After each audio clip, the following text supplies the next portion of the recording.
Very good evening and welcome to this evening's episode of On the Record. My name is Vuyo Mvogo. Well, on tonight's show, the first phase of this year's post-SONA debate gets off to a rousing start, with opposition parties not holding back at all. Well, we're going to start with the person who started or kicked off today's debate, and that was the Minister of Trade and Industry, Mr. Rob Davies, who set the tone for the proceedings, or at the very least attempted to. I make these points because I suspect that a number of speakers who follow me will attempt to portray our economic challenges as emanating solely or mainly from actual or alleged errors by this government. We have seen in the past 5 years 25 billion rand of investment by automotive companies. Last year, following the successful review of the Automotive Production and Development Program and indications of early work on its successor program, BMW announced what was at the time the largest single investment in the automotive sector, 6 billion rand. They were followed within a few weeks by an announcement by BAW, Beijing Auto Works, of 12 billion rand of investment. The trend is continuing. I'm happy to indicate that we already have pledges of over 30 billion rand from institutions like the Land Bank, the Industrial Development Corporation, the Small Enterprise Finance Agency, the Development Bank of Southern Africa, and some provincial organizations like the KZN Growth Fund.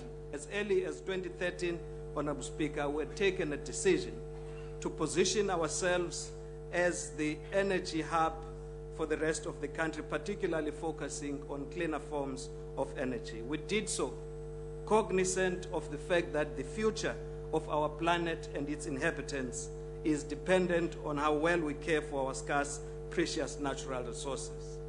As we speak, Honorable Speaker, part of the manganese corridor development linking the Northern Cape to the Eastern Cape with its manganese export facility in Kucha is on track, with the manganese smeltering facility to be located at the Kucha ITZ. Notwithstanding the 100 years of formal mining, we are assured of another 100 years plus of continuous mining, given our country's estimated 50 trillion rand of non-petroleum and tap resources. It is important, therefore, to utilize our knowledge, experience, lessons of history, and mining expertise to approach the next century of mining differently. Working together on this front, we should be able to push back the frontiers of poverty, unemployment, and inequality. Tourism arrivals in South Africa have grown from 3.9 million in 1994 to 8.9 million arrivals in 2015. That is phenomenal growth. Tourism has truly become an immensely valuable treasure chest for our people, filled with precious gems and opportunities. And right now, honorable members, the opportunities in tourism are probably greater than ever before. Well, some of the ANC MPs who spoke first during the time that was allocated to the ANC during that debate. Well, here in the studio with me to help us make sense of it all, I am joined by Professor Stephen Friedman. Prof, thanks very much for joining us. Thank you.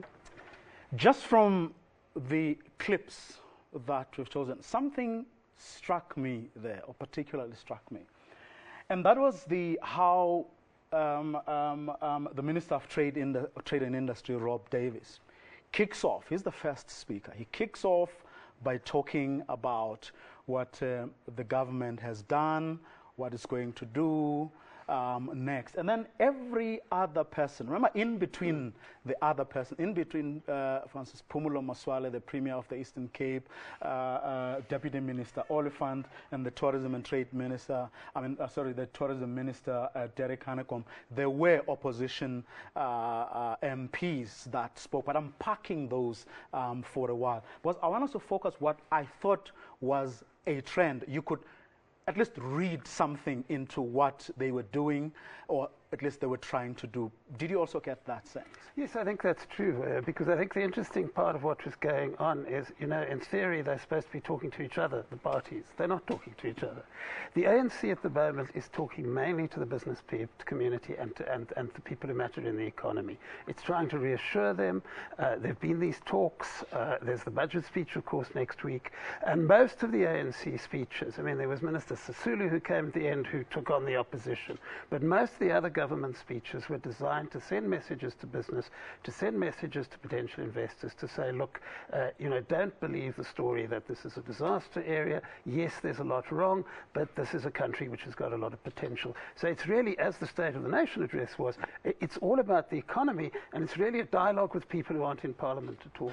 But I mean, why do you think that is? Do you think that, because if you look at the reception that the speech received, I mean, the reactions that have, especially from the finance and economics media, was that he said many, if not most, of the right things that he ought to have said, and perhaps what we need to do now is to actually act on the things that he was putting on the table. Do you think they took a cue from that, or perhaps there's another explanation to what they were trying to do today? No, I think there is a cue. I mean, if you remember, we had this disaster in December, which was then turned around, etc. Everybody agrees there's a massive confidence problem. Everybody in government agrees that. And really what this is all about is getting the economy back on track again.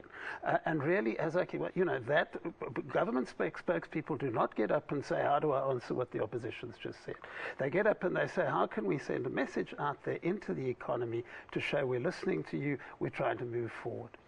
Now, could it be, or can there be another reading to how they, should I say, played the game? In other words, how they approached the discussion. Could there be an alternative reading apart from that of saying, okay, we understand that the main issue right now is the economy, and we want to tell you what we are doing to try and fix it, given this whole range of things that are beyond our control? Could there be an alternative reason to how or to why they approached the debate that way? Yes, there could be an alternative reason, and maybe, it's not necessarily either or, maybe that came into it as well.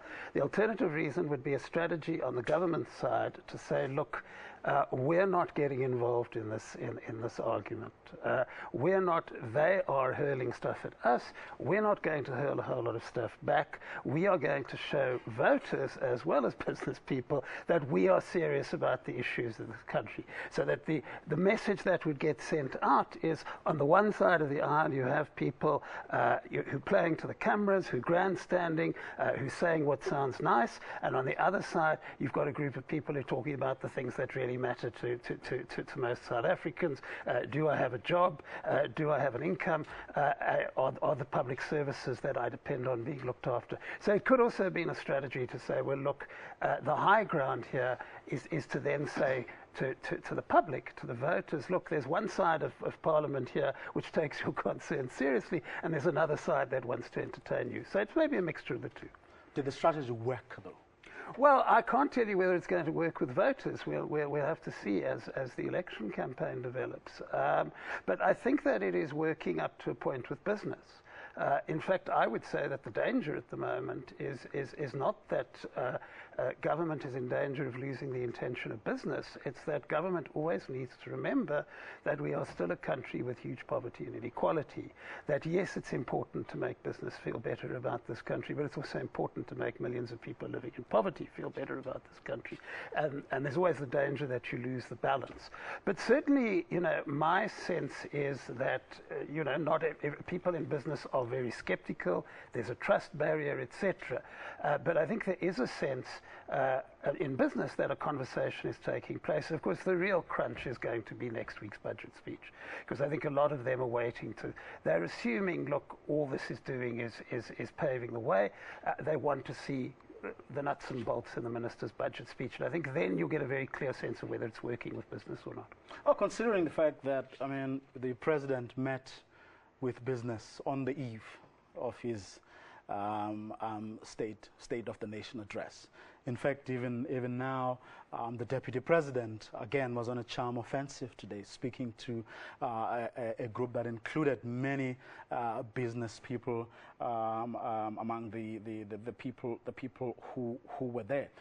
The question is the message, in your view, going to be sustainable? In other words, what can we pick up from the things that were said today that says that this message is going to be sustained? It's one thing to, for whatever reason, stand up in Parliament today and put those issues on the table. But did any of the speakers, or the speakers altogether, we're still talking about the ANC MPs, sort of give a sense that we are going to continue with this conversation? In other words, did they tick all the right boxes? Did they speak to all the issues that they ought to have spoken to?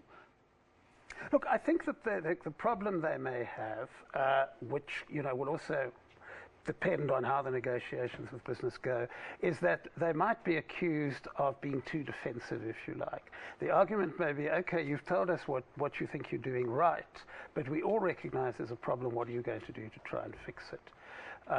So I think the initial, there was a huge knock to confidence in December.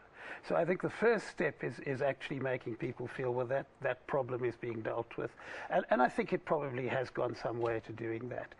But I think the nuts and bolts of this, beyond the budget speech, when Minister Pravin Gordhan took over the Treasury again, he did two things, the one of which was very public, the other one was less public. The public thing was saying, look, we're going to go out there, we're going to send a message which is going to make people more confident. The other thing he did answers your point precisely, or speaks to your point, because he said, look, that's the short-term solution. The longer-term solution is you have to change the relationship between government and business. And therefore, yes, there was a high-profile lunch with the President, but the real action is taking place in a series of meetings between Treasury and various business groups. Okay.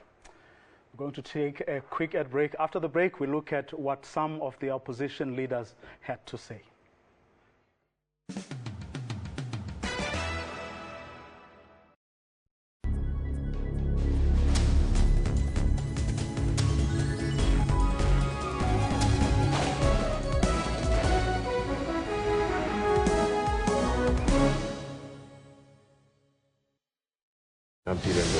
And I'm Prabhakshani Chetty Miller, SAB Miller, Anheuser-Busch InBev. It's something that I need to learn to say more often. Will together produce around a third of the world's beer. It is a mouthful. Have you ever considered skin bleaching? Nigeria tops the list of African countries with 77% of its women bleaching their skin. Now I can see that it is not good because it affects my face and some of my body parts. Thousands of Arab Israelis and Palestinians participated in a big rally. Flight MH17 was shot down by a Russian-made missile. How those chips may fall is a prediction best left to the currency of time. That's Primetime News, Africa Journal, and Your World on SABC News.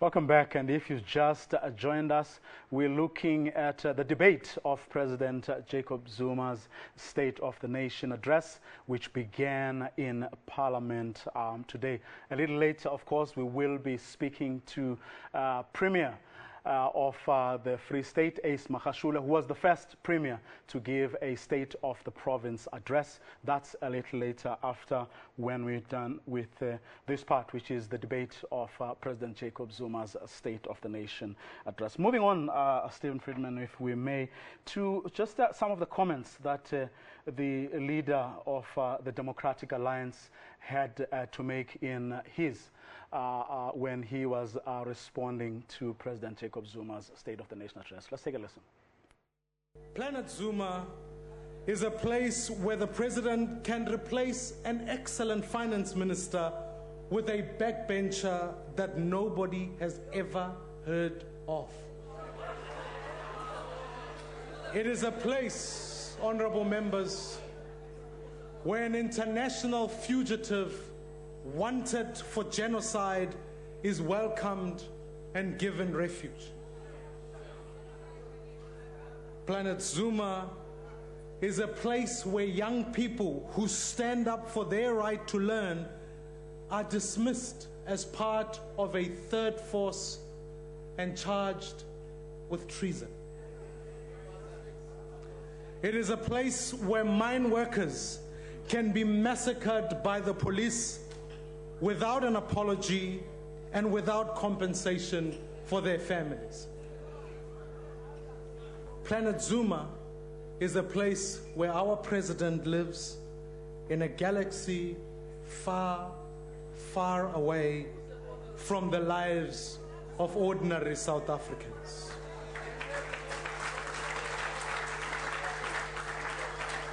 In his speech on Thursday, we learned more about Planet Zuma than the country we live in. You see, on Planet Zuma, there is no jobs crisis.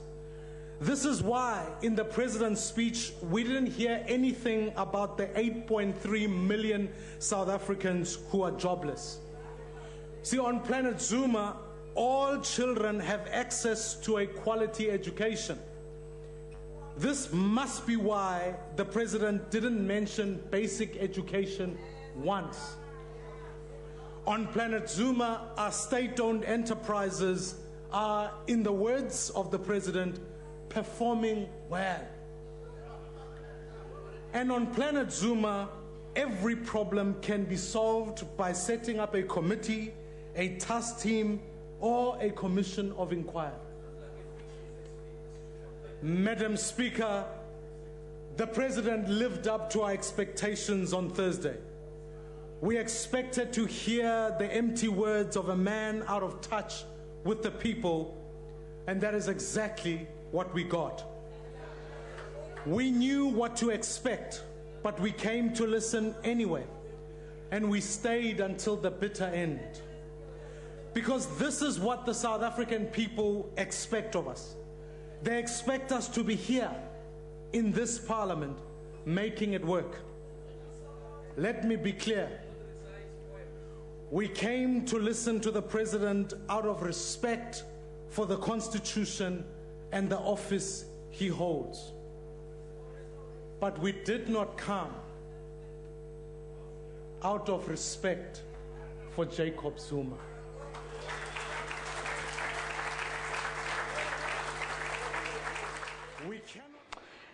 Stephen Friedman, I mean, here's the leader of the Democratic Alliance with a completely different narrative to that of the ministers and the other ANC MPs that spoke, talking about a president who he suggests lives in his own world, not the world that everybody else lives in. Was it fair comment?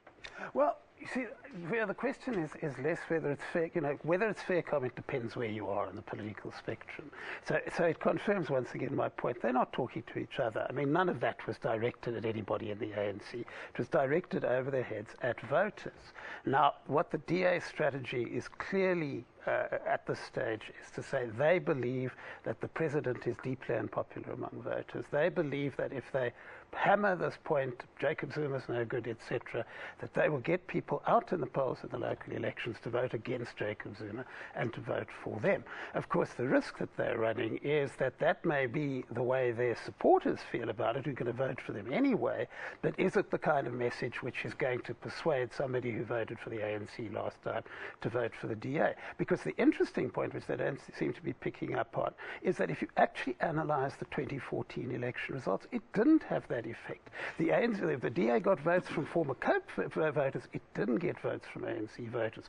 So it's clear what the strategy is. Whether it's a winning strategy is another issue. Well, I was about to ask you exactly that, as to whether, I mean, in the ANC caucus's sort of own mind, there was this thing that says, we're not going to play in the territory or in the area where they want us to play.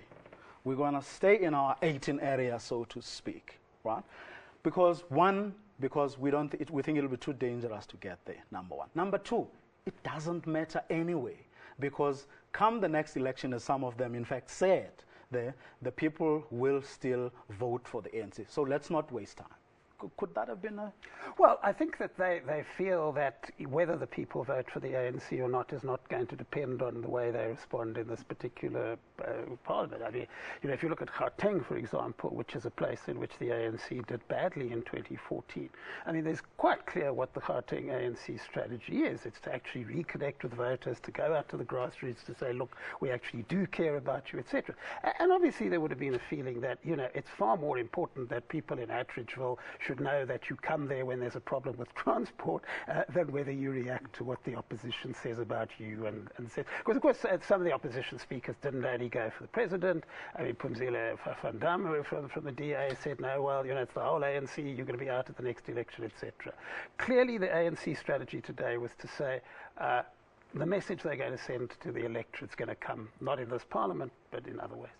Well, let's take a listen to just a bit of what Julius Malema had to say. Now, not forgetting that they never stayed for the, they never listened to the state of the nation address. But here's some of what Julius Malema had to say.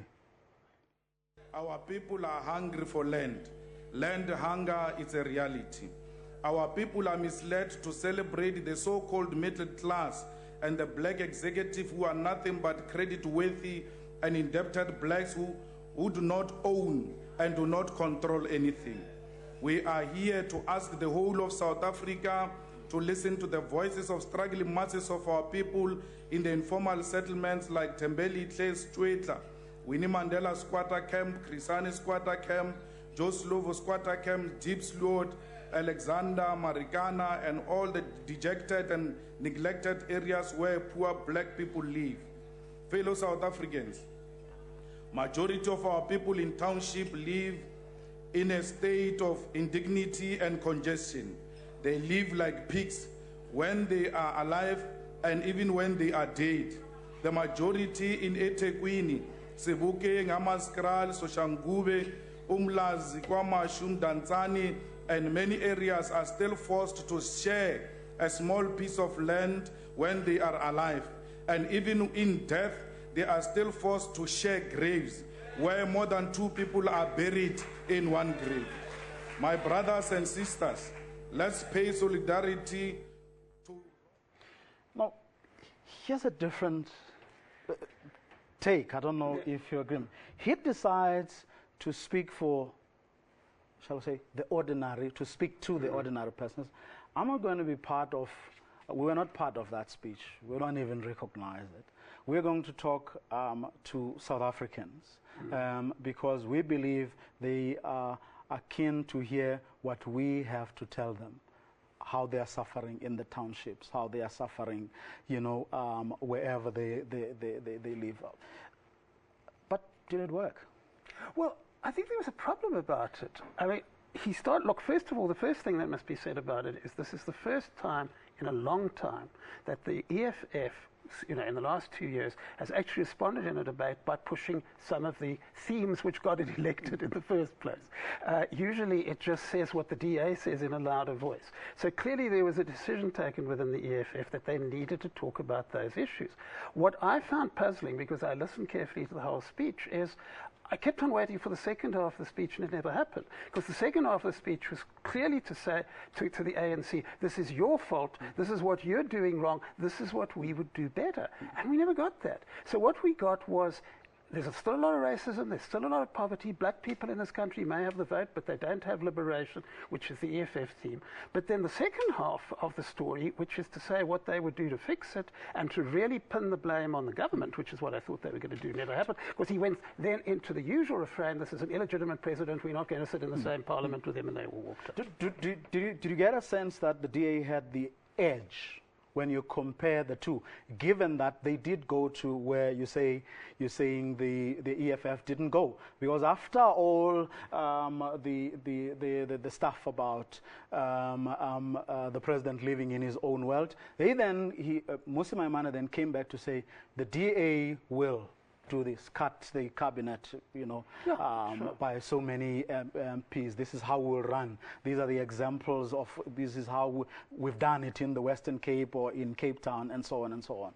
So would you say that, between the two, the the DA had the edge over the Well, I think the EFF? DA had the edge where, in the sense that the DA has been going long enough and it's solid enough, given where it comes from, to know who its voters are. I think DA MPs have a very clear sense of what plays with DA voters and what doesn't.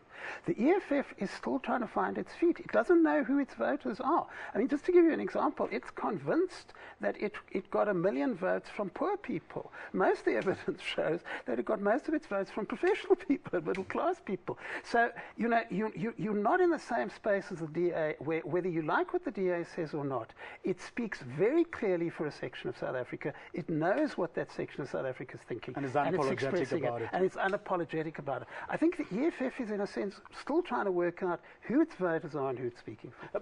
Do you think, I mean, taking what you've just said together with how, I mean, they put up a fight on Thursday, but only to relinquish that fight almost as soon as they started it.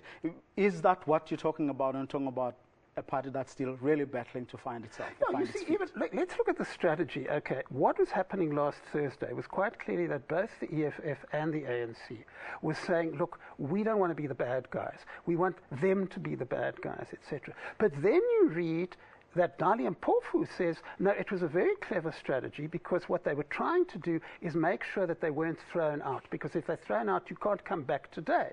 But what did they come back today for? To walk out again. So I think there's some strategic confusion there. You have this clever plan so that you can be part of the debate, but actually then you say, we don't want to be part of the debate. So I think, you know, they've realized that you can't just disrupt.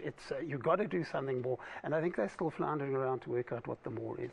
Well, let's take a listen to what some of the other party leaders had to say, leaders like Mangosuthu Buthelezi, Bantolo Misa, and so on. Let's take a listen. The South African economic situation demands that we adopt an approach that is all-inclusive and pragmatic. One of the credits to our country is our ability to resolve challenges through dialogues. Perhaps in resolving the current economic crisis, we need to borrow from our recent past. CODESA delivered political liberation with more still to be done on economic front so that we can have a binding consensus on the macroeconomic policy of the country. In this regard, the United Democratic Movement suggests as follows: that an all-inclusive national summit be convened to develop and adopt a framework to guide all role players towards a national economic transformation in Indaba, whose resolutions will result to a progressive amendments in the current legislative regime. For his address on Thursday was at least frank. It indeed acknowledged the grim circumstances of our country. He did not shy away from the fact that despite the hopes expressed in the National Development Plan by all parties that we could achieve a 5% economic growth rate by year 2019, that this will not happen.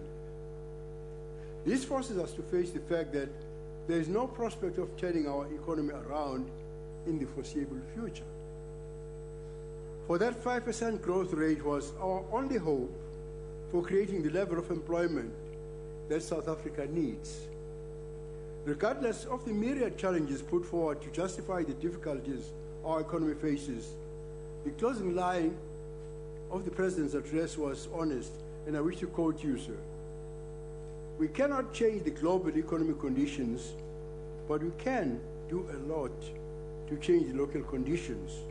The National Freedom Party questioned the integrity of President Zuma. Why did he not do the honorable thing and pay back the undue enrichment when the public protector made her report available? Why did he deem it fit to manipulate ministers and parliament to shield him from accountability? Why did he do his level best to discredit the public protector and in doing so launched a vicious attack on the integrity of a Chapter 9 institution which has been established to protect South Africans from abuse by those in power? South Africans deserve a state president who will put South Africa first and not his political party. We deserve a state president who will protect and defend our hard-won democracy. And above all, we deserve a state president who will treasure the core values of good governance, which is transparency and accountability. Stephen Friedman, there again, you have, although, General Bantu Olomisa, it must be said, did sort of continue from where the others had left. But on the point of talking about an economic codessa, which, as we shall see later, was well received by people like Lindiwe Sisulu, who had the last word in the debate. Prince Buthelezi is saying 5% of 5% economic growth was our hope, taking ownership of that thing, but saying we need to now look at what we need to do, given that we're not going to be able to deliver on what was our only hope. Would you say that, or was your reading that there was a conscious sort of effort on the part of the smaller parties, especially those that have been around for quite a while, to be a little more conciliatory, to be a little more, to move a little bit closer, to the governing party in other words, to be bigger, so to speak? I think two things were happening there, both of which are very interesting. The one is a very interesting realignment of local KwaZulu-Natal politics, because if you saw in those clips, think back to the last local election, landed up most in places where the NFP was strong, landed up with NFP-ANC coalitions against the IFP. So what happens in Parliament today? The NFP comes out smoking, sounding like the DA or the EFF, and the IFP is conciliatory. That suggests to me that there's talk of a realignment, that we may be looking at ANC-IFP coalitions this time rather than ANC-NFP coalitions. And the IFP hasn't been doing badly in by-elections, let it be said. I think General Holomisa's statement was something different. I don't think he was so much trying to be conciliatory as trying to be constructive. In other words, he's trying to reach out and say, look, I'm not here to get involved in the bun fight. I'm here to endorse something. And incidentally, he was one of the few speakers who got up and talked almost exclusively about how do we fix the economy, how do we move forward on these issues. And I think he's trying to position both himself and the UDM as the voice of reason. He's saying, in effect, these guys are tearing each other's hair out. We're actually speaking about the real stuff. And it may work better than some people think, because if you go back to the last general election, off a low base, they did a lot better than people expected. The stuff I picked up suggested that they were picking up votes in the suburbs, etc. So I think he wants to pick up some more votes there. Well, that's interesting. Stay right where you are, Stephen Friedman. Well, we're going to take a quick break. After the break, the Free State Province's Premier Ace Magashule, talks about his State of the Province address, which he delivered today. But do wait for after that interview. We will be bringing you the last word on the State of the Nation address debate that took place today, including that Lindiwe Sisulu's input, which in essence was a reply to virtually each and every member of the opposition that spoke today. That's after this short ad break.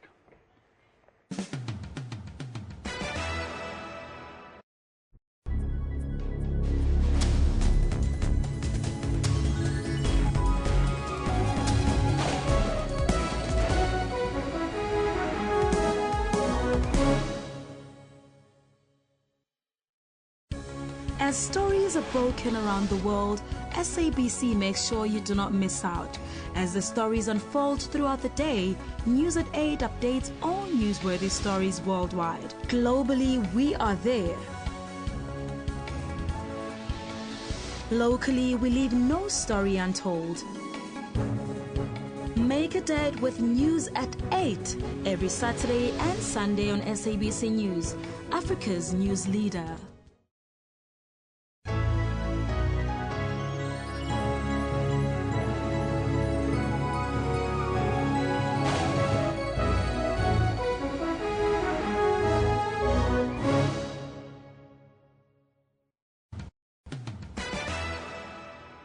Welcome back. You're watching On the Record.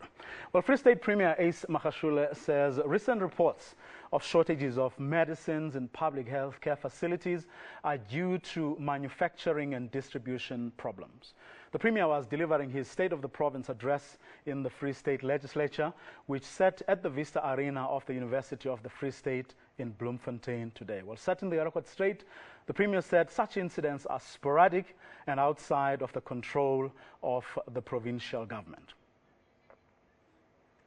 Well, after the removal of EFF members who disrupted proceedings, the business of the day continued undisturbed. Some of the issues that topped the agenda, the current drought and challenges are heard. The Free State is among 5 provinces in the country that have been declared disaster areas. Well, joining us now from our Bloemfontein studios is the Premier. Premier, thank you very much for joining us. Thank you, Vuyo, and thanks to your viewers and listeners. Well, let's start with that little skirmish and get it out of the way. What did you make of it, members of the EFF trying to disrupt the speech? Well, look, that's what their strategy is all about, attempt to disrupt, but unfortunately, in our legislature, such a thing will never ever be allowed. They only raise on a point of order, so the Speaker had no choice but to listen to them, and after that ruled that if they continue with that tendency, they must just leave the House. And there was complete order from the beginning to the end. This incidentally on a day their leader in the National Assembly alleged that you were corrupt. Well, he better understand corruption, because you know that he had a cabbage farm, he had houses, he never had money, he have never worked for anybody, and I think he knows corruption better. Well, let's get straight to the State of the Province address itself. Now, the Free State has been declared a disaster area. I guess the question is whether the people of the Free State got a sense from your address as to what is going to happen next, and whether you indeed have a plan in place to deal with that situation. Well, Vuyo, I didn't get into details because of time. We do have a team which has been working with the Minister of Water and Sanitation, Minister Nomvula Mkonyane. We do have a provincial team, a disaster team in the province. We have been working with other organizations such as the Almindat Foundation, Operation Hydrate. They have been here. We have actually come up with the issue of boreholes in various areas. You can go to Kwakwa, working with these organizations. We have 11 boreholes in Kwakwa. We have 6 in Senegal. And closer to Alual North here, we have other boreholes. One of the strategies we are actually thinking about is to ensure we come with the issue of boreholes. And as a team, as I say, working together with national government, indeed, we are trying to find solutions. It's not easy, but and that's why we are appealing to our people to understand that this is a natural course. Well, of course, Premier Mokonyane, Minister Mokonyane is deeply involved in that deal with the Basutu, but phase 2 of which had a lot of hiccups. From where you stand as a province, and as everybody knows that the water comes from Lesotho via your province, do you think that things are well, from your conversations with her, are things in place now to make sure that discussions are back on track, the agreement is indeed resuscitated, to the levels that it should be, and indeed we should be able to move with speed with regard to phase 2 of the Lesotho Highlands Water Project? It was an old agreement, and the Lesotho government, through engagement with our national government, have been able to include the Free State. The water won't just pass the Free State. And I think during times of crisis, they have actually been making sure that they even divert water even up to Bloemfontein and other areas where water usually passes through to go to Johannesburg or Gauteng. So indeed, the national government is assisting us, and Lesotho has been amenable to our request, and our request has gone through national government. And the minister, and fortunately the whole cabinet supports us on this matter. And yes, indeed, the agreement is definitely going to be changed. Well, the issue of political instability in Lesotho was very much, an issue on this one, because the stop-starts were due in part to the fact that there was instability there. And it does seem, if one reads the reports of the past few days, that things aren't as stable as they were thought to be. Are you worried at all? No, I'm not worried. Lesotho is our neighbors. More than 80% of people living in the Free State are Sotho speakers. And we belong to, it's just artificial borders. And South Africa, and working together with SADC, as well as the continent, we are able to manage that situation. Lesotho is an independent country, so we always respect the sovereignty of any country, and through engagement and discussions, I think there is no crisis. We are going to work together, and no, I don't think there is anything which will stop us from further engaging South Africa and Lesotho, and Free State actually playing that particular role. And we are friends to Basothos. Well, let's move on to something that seems to be a blot in what your administration is doing, something you acknowledge, and that is the shortages of medicines in public health care facilities. Have you been able to get to the bottom of the issue and find out what exactly is going on, and who you can apportion blame to in order to make sure that this issue is dealt with once and for all? Well, Vuyo, I think this is where the public also has to play a role. If you remember, last year, 2015, we have been arresting various people in various parts of the province. If you go to Pelonomi, medicine was hidden somewhere there. Medical equipment were found in a storeroom. People were saying there are no consumables. And we went to that hospital, and we found that all the things, toilet papers, consumables, were there. We arrested a lot of people who were actually transporting some of this medicine. We arrested people in Velkom around the clinics where people have been complaining about the medicine. There has been a challenge of people actually stealing. But we have actually dealt with such, but indeed there are some shortages. But some of the medicines which we don't have, remember, are actually supplied by national, and there is nothing we could do at some stage. The entire country, including national Department of Health, could not provide certain medicine because the manufacturers did not actually manufacture enough. And those are the blockages. But indeed, we have challenges of health. One cannot actually deny this. But we have been able to deal with some of these challenges. But the issue of medical supply, we do have a supply of medicine. It's how this medicine is actually distributed at times. And I think we have prioritized this year. We are prioritizing health as one of our key challenges. And we are collectively going to make sure that the department is run not only by the MEC, but all of us. And that's why we are going to meet also the Minister of Health. We are going to have a discussion, and working together with national and the people of this province, I think we'll be able to resolve such challenges. Do you think that the people of the Free State will believe you and accept your explanation, especially given that when these reports first surfaced, they were actually dismissed and denied?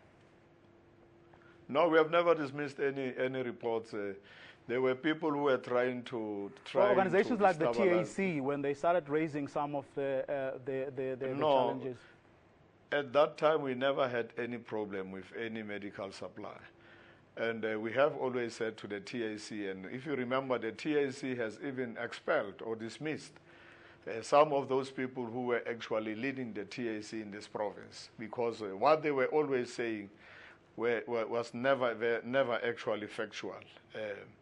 And that's why I'm saying working together with everybody and any organization which is prepared to build a progressive and a better province and better life, make sure that our people live a better life. We are prepared to work with such people. And there is nothing insurmountable, I think, will be able to address those challenges. And as you started your speech, you still stick to your story that by and large you have a story to tell. A good story to tell. Definitely we do have a good story to tell. The 5 priorities are still being prioritized. We are doing very well in education. Since 2012 we have been in 80s, 81%, 87%, 82%, 81% this past year. And we're intending to go to 90%. And we are doing well in terms of quality. Our mathematics, out of 35,000 students, learners who wrote matric, more than 9,700 got their bachelors. And it's not just bachelors. And that's why our kids all over the world are succeeding. That's why now we have more than 973 graduates who have graduated since 2009, since we came in. We have a lot of masters and PhDs. And soon, in 2 weeks' time, we'll be taking a group of almost 400 to Russia, Bulgaria, and Belarus. Because our province is agricultural. We still need more medical doctors. We have agreed with Dr. Motswaledi that Russia is one of the best in terms of medicine and in terms of nuclear science. And that's what we are actually doing. Premier Magashule, that's where we're going to leave it for this evening. Thank you very much for joining us this evening. It's a pleasure, sir. Thank you very much. Premier Magashule, Premier for Free State, who was the first Premier to give a State of the Province address following President Jacob Zuma's State of the Nation address. Well, before we ask Stephen for his concluding comments on what happened today and perhaps what we can still expect tomorrow. Let's just take a listen to just some of what Lindy Wesisulu had to say in response to some of the issues that were raised by various opposition MPs. Honorable Maimane, look very carefully at your party. The DA's success in making inroads in black society will be determined by vigorous soul-searching within your party of how you have overcome prejudices that were held by the whites, especially on your side, before we gave them the freedom that they have today. You will not make any inroads into black society, and you know that. You know that. Look very carefully at everybody that you have around you. And in fact, watch it.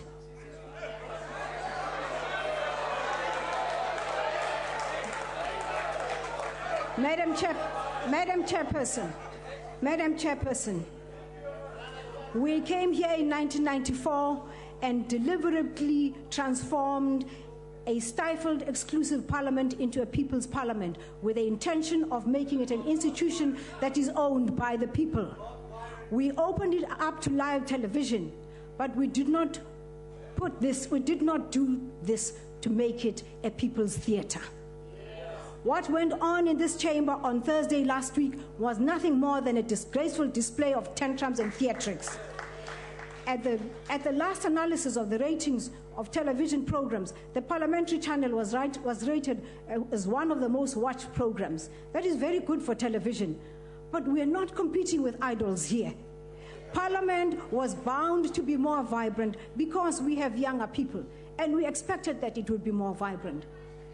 But we did not expect it to deteriorate to that level that it deteriorated to on Thursday. Worst of all worst of all, leading the pack is Honorable Lekota.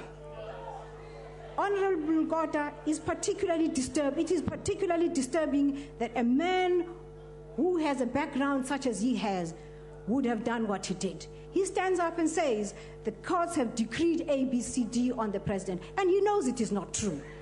Honorable Chair, I would like you to look at the records and in fact call Honorable Lekota to order, because what he said was not true and he knew it. And I'm very glad that the other hypocrites have moved out. And as I said, there are no insults being hurled except heckling from this side, also perhaps with a bit of acid insults in it as well. But the air is cleaner without them. In closure, we'd like to thank Honorable Buthelezi. Clearly, he's one of a few in the opposition leaders who actually listened to the speech. Honorable Buthelezi acknowledged what the president considered was what needed to be done, and he indicated that he was not too happy with our performance, that he considered that the president had indicated that he was not too happy with our performance. Honorable Buthelezi, we're equally very concerned about the drought. I'm glad that it was mentioned here, but tomorrow we will have Minister of Water Affairs, and she will deal with the issue of the scourge of the drought tomorrow. Thank you very much to Honorable Holomisa for the suggestion of an economic indaba resembling that of CODESA. The rest of Honorable Holomisa's ramblings are not worth mentioning here right now. It was just very much like him. Honorable Van Dam, we are seized with the matter of the youth, and I trust you're equally seized with the matter of your citizenship. Point of order. No. But she was the last to speak.